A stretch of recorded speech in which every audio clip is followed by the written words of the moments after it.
តើបងប្អូនអរគ្នាយើងមកសាកមុខម្ហូបបែបងាយៗហើយលឿនឆ្ងាញ់ទៀតណាបងប្អូនធ្លាប់ធ្វើបែបនេះញ៉ាំអត់និយាយទៅម្ហូបនេះអត់មានអីបាក់ទេបងប្អូនចាយើងមានតែជាមួយនឹងសាច់គោហើយសាច់គោហ្នឹងខ្ញុំយកទៅប្រឡាក់ជាមួយនឹងរ៉ូឌីហើយប៊ីចេងបន្តិចដែរបងប្អូនតែយើងកុំឲ្យប្រឡាក់ប្រៃពេកណាយើងប្រឡាក់រៀងសាប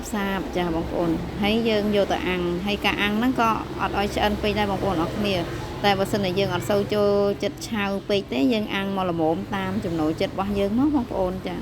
ហើយយើងបានសាច់ជាប់ខ្លាញ់តិចអញ្ចឹងទៀតណាគឺឆ្ងាញ់មែនទែនបងប្អូនហើយយើងទៅទិញហ្នឹងយើងយកសាច់ផុយមកសាច់ផុយបានឆ្ងាញ់បងប្អូនចាហើយខ្ញុំអាំង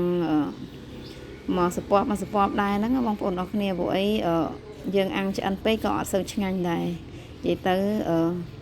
ពេលខ្លះនឹកឃើញអត់ដឹងថាធ្វើម្ហូបអីបងប្អូនអញ្ចឹងមានធ្វើម្ហូបអញ្ចឹងឯងលឿនហើយអត់មានត្រូវការគ្រឿងផ្សំឬបន្លែប្លុកអីច្រើនទេយើងមានតែជាមួយនឹងក្រូចឆ្មានិងម្រេចអញ្ចឹងបងប្អូនបានញ៉ាំម្ហូបអញ្ចឹងអត់និយាយទៅយើងដាក់ពីមុខនឹងចូលគ្នាគឺឆ្ងាញ់មែនទែនហើយសាច់គោយើងបន្ទាប់ពីយើងបានអាំងរួចរាល់ហើយយើងយកមកកាត់ជាកង់ចំណិតទូចល្មមអញ្ចឹងណានិយាយទៅខ្ញុំ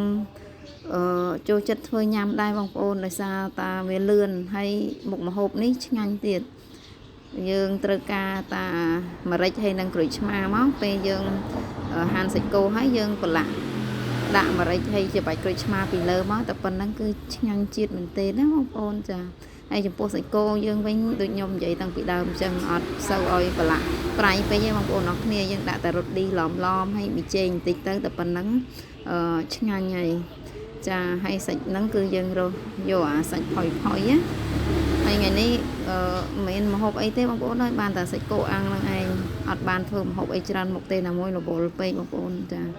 មើលកូនមើលអីផងនៅផ្ទះមួយថ្ងៃក៏ពិតការងារនៅផ្ទះគឺរវល់មែនណាបងប្អូនណាអត់តពីដាំបាយធ្វើម្ហូបហើយដល់ម៉ោងមើលកូនមួយទឹកឲ្យកូនទៀតនិយាយទៅឆ្វែលចុះឆ្វែលឡើងមួយថ្ងៃទៀតអូយលឿនណាបងប្អូនចានេះបន្ទាប់ពីខ្ញុំហាន់ហើយហ្នឹងយើងដាក់ជាមួយនឹងក្រូចឆ្មានិងម្រេចទៅហើយយើងច្បល់វាឲ្យសព្វជាមួយនឹងសាច់ណាបងប្អូនអរគ្នាចាហើយយើងញ៉ាំក្តៅអញ្ចឹងបានឆ្ងាញ់ណាបងប្អូនចានិយាយទៅបងប្អូនដែលថាអត់ធ្លាប់ញ៉ាំទេអាចសាកធ្វើញ៉ាំមើលបងប្អូនចានិយាយទៅយើងយកមកក្លែមក៏ឆ្ងាញ់ដែរចារសជាតិឆ្ងាញ់មែនទែន